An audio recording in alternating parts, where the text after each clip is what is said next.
Madame, Messieurs, bonjour. C'est un réel plaisir de vous retrouver sur ce nouveau plateau du Journal de l'économie. Voici pour commencer les principaux éléments que nous allons développer dans la première partie. Au sommaire de ce journal, la 9e édition du Forum pour la garantie de l'émergence économique en Afrique. L'événement aura lieu vers la fin de l'année à Cotonou au Bénin. Deuxième réunion des directeurs généraux des douanes du Cameroun, du Tchad et de la Centrafrique. Objectif, améliorer le passage des marchandises entre les ports des trois pays.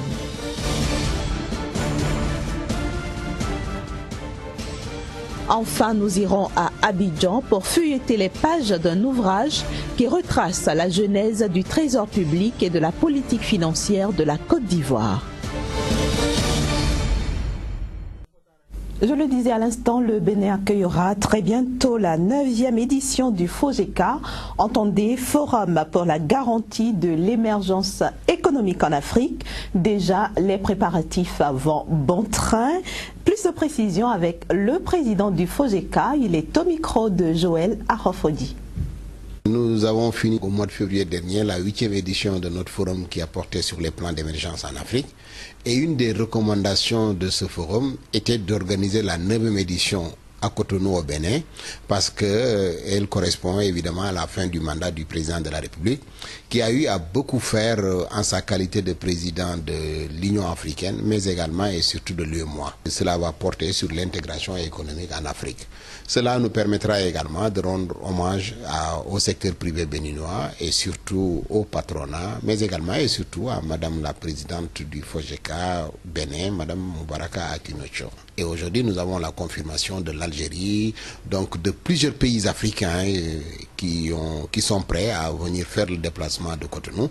Je pense que cela va être très important. Cela permettra quand même au secteur privé béninois d'échanger avec le reste de l'Afrique. Mais également, cela permettra aux Africains de venir s'imprégner de la réalité béninoise et voir dans quelle mesure ils pourront contribuer à l'investissement ici au Bénin.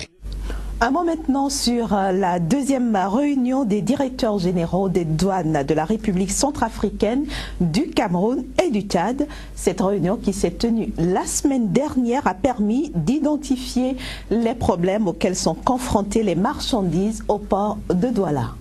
Je voudrais déjà dire qu'au sortir de cette rencontre, nous sommes satisfaits parce que nous avons identifié le problème, nous avons élaboré des stratégies pour que les solutions soient un peu plus durables.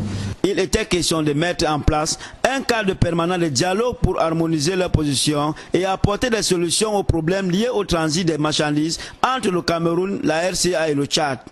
Et la douane camerounaise a un rôle important à jouer parce que ces marchandises circulent en transit et c'est un régime douanier. On a constaté des blocages, des difficultés, que ce soit la douane tchadienne ou la douane centrafricaine. Ils nous ont répercuté les griefs de leurs opérateurs économiques qui déplorent des tracasseries le long des corridors, qui déplorent des coûts élevés au niveau de l'opération même de transit. Nous avons essayé d'auditer. Après d'intenses échanges, de consultations fructueuses, de partage de connaissances et d'expériences sur les mots qui minent le transit des marchandises dans la sous-région, plusieurs mesures ont été prises. Nous disposons désormais d'un cadre théorique qu'il faut nécessairement mettre en œuvre pour donner sens aux travaux qui vont s'achever ce jour à Douala et qui ouvrent de grandes perspectives pour l'avenir. Et dans ce cadre, les chantiers sont nombreux. Les directeurs généraux des douanes du Cameroun, du Tchad et de la Centrafrique ont arrêté 21 recommandations pour une bonne coopération sous-régionale. Les douanes camerounaises ont mis en place un système de suivi et de contrôle des cargaisons et des moyens de transport dénommé Nexus Plus, qui a permis non seulement de circonscrire la fraude dans le transit inter-État, mais également de réduire les délais d'obtention des mains levées de caution, les ramenant à 10 jours pour le Tchad et 6 jours pour la République centrafricaine. Et je nous propose maintenant de feuilleter avec notre correspondant à Abidjan un ouvrage intitulé « Trésor public et politique financière en Côte d'Ivoire, des origines à nos jours », un ouvrage qui porte la griffe du sociologue et économiste Patrick Ngouan. La Côte d'Ivoire s'est fixé comme objectif l'émergence à l'horizon 2020. L'une des conditions sine qua non pour y arriver demeure l'accroissement de la compétitivité générale de l'économie tirée par le secteur privé mais impulsée par l'État. Pour y arriver, un schéma directeur des finances publiques a été adopté. Ces réformes nécessiteront du trésor public un nouveau mode de fonctionnement. Nous proposons un ensemble de perspectives pour mieux renforcer les capacités du trésor en termes de performance financière et de gouvernance financière de l'État dans le sens de accélération de la croissance et de l'efficacité de la politique économique. Ancien président de la Ligue ivoirienne des droits de l'homme, économiste et inspecteur vérificateur principal au Trésor public, Patrick Ngouan est l'auteur de ce document de 331 pages qui vient servir de socle et de boussole à l'administration financière ivoirienne. Le Trésor public et l'ensemble des régies jouent un rôle important dans l'économie ivoirienne. La régulation économique, la définition des règles. Nous menons ça au quotidien, quelquefois à un rythme tellement accéléré que nous ne nous donnons pas le temps de revenir en arrière. Pourtant, à chaque époque correspond ses réalités. Le Trésor public ivoirien immortalise sa mémoire à travers la plume du docteur Patrick Ngouan pour une institution qui entend jouer pleinement sa partition dans le processus de relance de l'économie nationale et de la cohésion sociale. De la Côte d'Ivoire, rendons-nous au Congo pour nous intéresser notamment à la première usine de production de margarine et d'huile de palme. Et c'est dans la deuxième partie de ce journal de l'économie.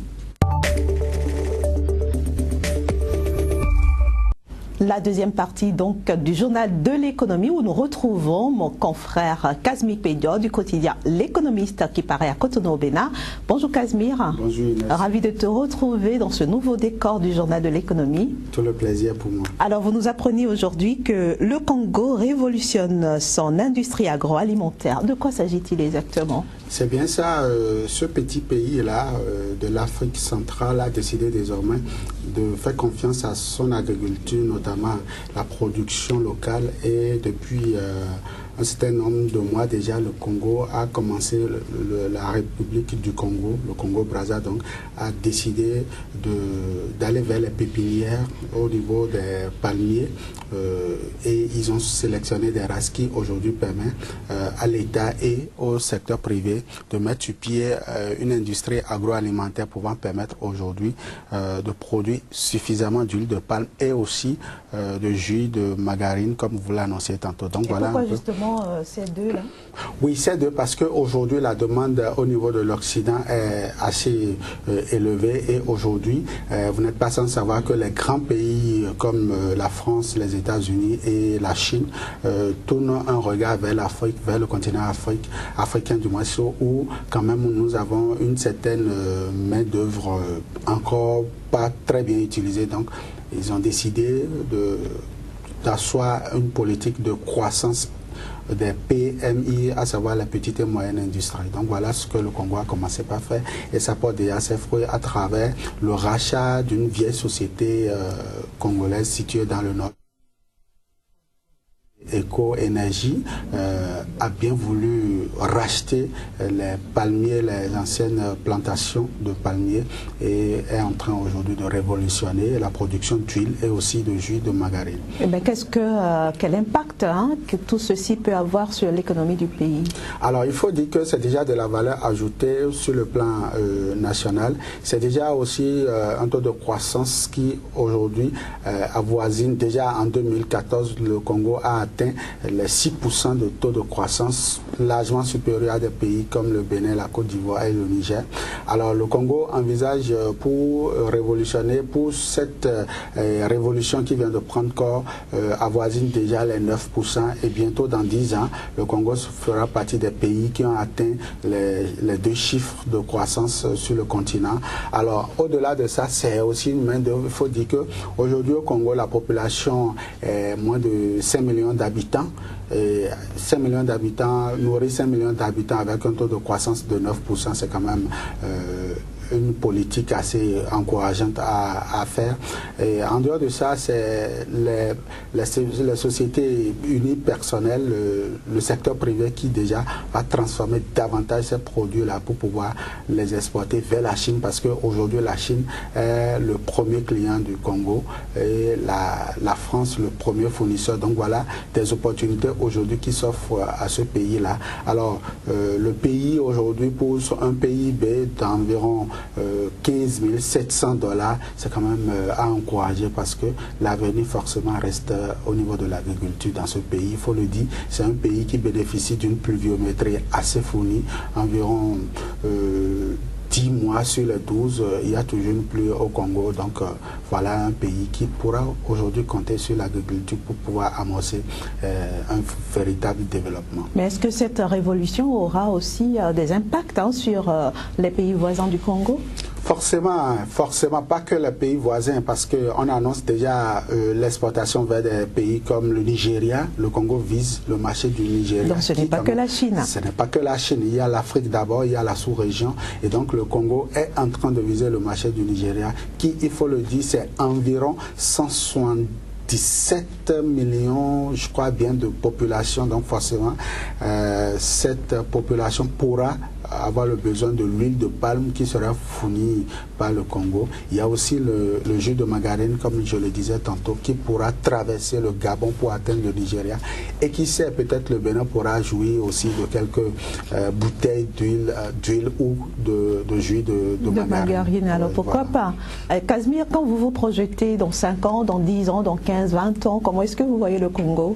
Le Congo, un peu comme la Côte d'Ivoire, est aujourd'hui en train de comprendre qu'on n'a pas forcément besoin d'attendre les ressources du sous-sol pour pouvoir offrir un mieux-être à l'économie. Donc le Congo est en train de passer à la révolution industrielle. Ça, c'est encourageant. Dans 5 ans, dans 10 ans, si les performances annoncées étaient réalisées, le Congo fera partie des pays qui aujourd'hui amorcent pas le développement comme on l'entend, mais sera quand même un pays qui va plaire beaucoup plus à la Chine. Donc voilà un peu, le Congo aujourd'hui va séduire, un peu comme la Côte d'Ivoire, disais-je, le Ghana aussi, qui aujourd'hui est en train de chercher sa marque de développement. Merci beaucoup Casimir Pédios, ce sera tout pour notre échange du jour. Merci beaucoup. On va se dire à demain. Bien sûr. Chers amis téléspectateurs, nous vous donnons également rendez-vous demain pour une autre édition du Journal de l'économie avec le même plaisir.